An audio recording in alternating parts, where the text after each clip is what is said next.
Episode 9 of Starfleet Academy accidentally reveals the biggest structural problem that this show has.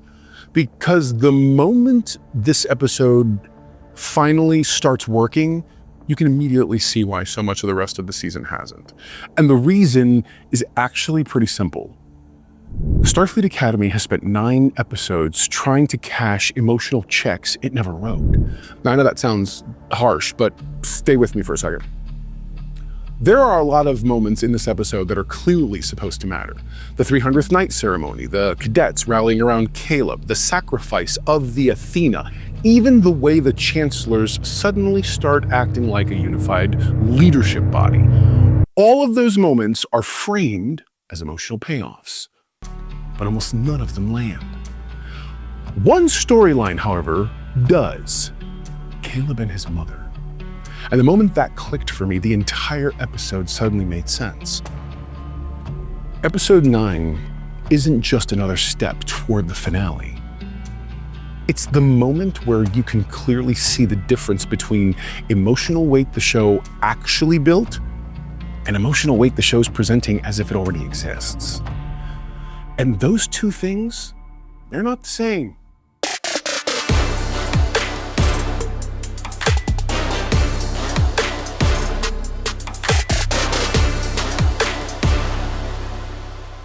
What's up, my know-it-alls? Episode 9, 300th Night, is the penultimate episode of the season. Penultimate episodes, for those of you in my audience know, usually have a pretty clear job. They either deliver the real climax and the finale really becomes fallout, or they position everything so the finale can deliver the climax. This episode's clearly doing the second one. It's setting the board, which really means the episode lives or dies on something very specific. Emotional infrastructure. The relationships need to feel accumulated. The stakes need to feel lived in. The world needs to feel like the characters have actually existed inside it for a while. If the show's been doing that work all season, the penultimate episode activates all that groundwork. If it hasn't, the penultimate episode exposes the problem instantly. And that's exactly what's happening here. While I was watching the episode, a pretty simple question started forming for me. Why does Caleb's storyline work? And really, while most of the ensemble's emotional beats don't. And I think the answer is time. Caleb's story has had it. Time for absence, time for uncertainty, time for the emotional wound to sit there quietly in the background. That storyline accumulated emotional weight. The rest of the season mostly didn't. And once you start looking at the episode through that lens, something becomes very clear. Starfleet Academy built plot escalation before it built relationship escalation. In Star Trek storytelling, that order matters. Let's start at the beginning. The 300th night ceremony, okay? The scene is really supposed to feel like the culmination of a journey. The cadets are reflecting on what they've been through. They're acknowledging each other as family, the family you chose, right? And the show frames it like it's supposed to be a milestone. And I just didn't care. Not because the idea is wrong, okay? The idea actually works on paper. But emotional payoff scenes only work when the audience has lived that experience, all right? Or at least lived the experience that justifies them. And I think that's where the scene, well, that's where it falls apart. The show keeps telling us this group is inseparable. But what if we actually watch them do together? Mostly social scenes. Dorm conversations, friend group dynamics, a little rivalry. That material builds personality.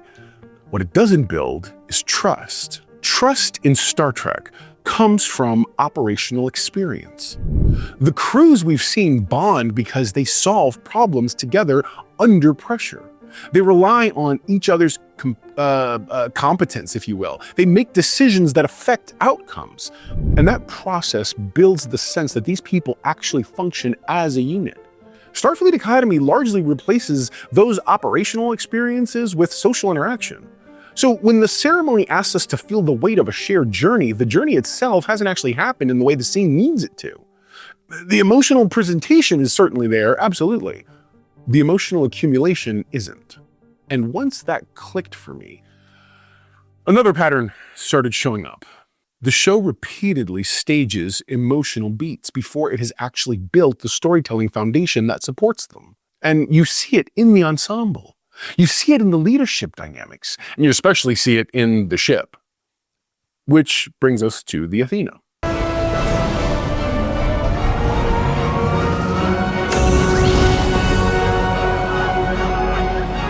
There's a quiet storytelling rule in Star Trek. Ships become characters through time. You see, people work there. You see conversations. These things happen in those spaces. You see the crew depend on the ship during missions.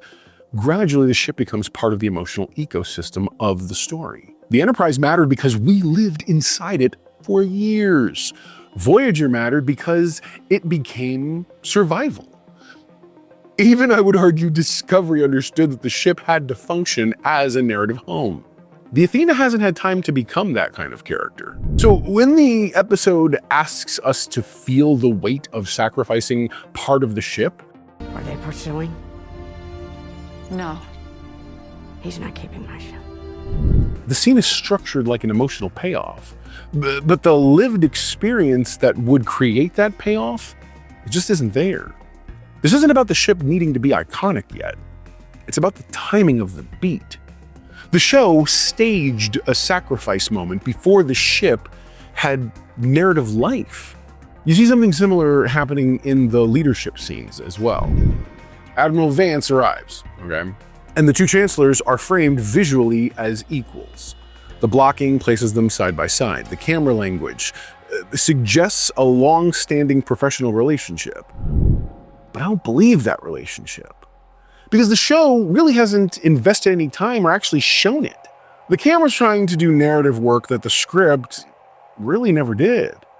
And visual storytelling absolutely can reinforce relationships, but it can't replace them. Then the episode pivots back to Caleb. And suddenly, the story feels grounded again. Because Caleb's storyline followed the correct order. All right? No, seriously, no, follow me. First, there's the wound. His mother is gone. Then, the absence sits there quietly for most of the season. Then, there's the search. And then finally, the reunion. That's emotional accumulation. Tatiana Maslany plays the reunion beautifully. She doesn't push the moment. She lets the uncertainty, she lets it live there.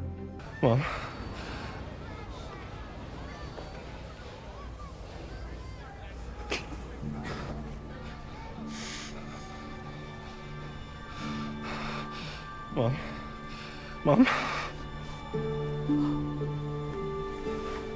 Where did you go? Mom? Where did you go? Where did you go? Mom? And I honestly believe Sandro Rasta really matches that energy. He meets her where she's at. All right, there's relief, there's confusion, there's pain.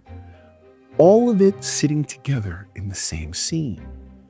And it works because the story gave that moment time to grow. The season accidentally proves its own rule here. Slow character investment works better than fast plot escalation. You see the same thing happening with Sam. How about next year we declare our room Klingon speaking only?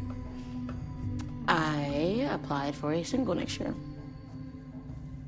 Wait, what? This is easily the strongest version of that character we've seen all season, because now there's interior contrast. She can look back at the earlier version of herself and recognize how much she's changed. Now that's real character development. Contrived or not, that's the real deal.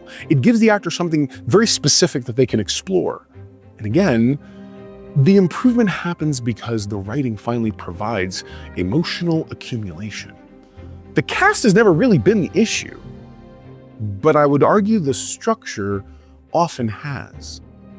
So I don't think episode 9 fails. What it does instead is reveal something. It reveals the difference between storytelling that accumulates emotional weight and storytelling that tries to simulate emotional weight. Once the episode centers Caleb's story, the show suddenly feels more focused, definitely more confident.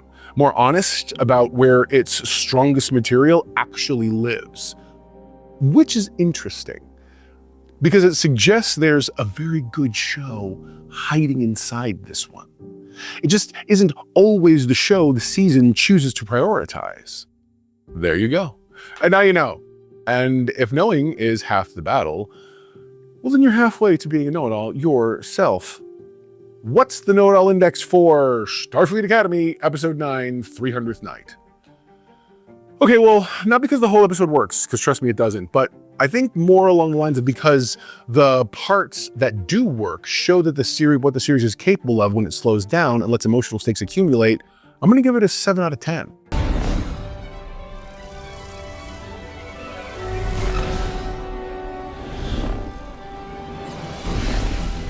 There are strong performances, real emotional center, and character conflict that grows out of time instead of just plot mechanics. But the season is still wrestling with structural decisions it made earlier.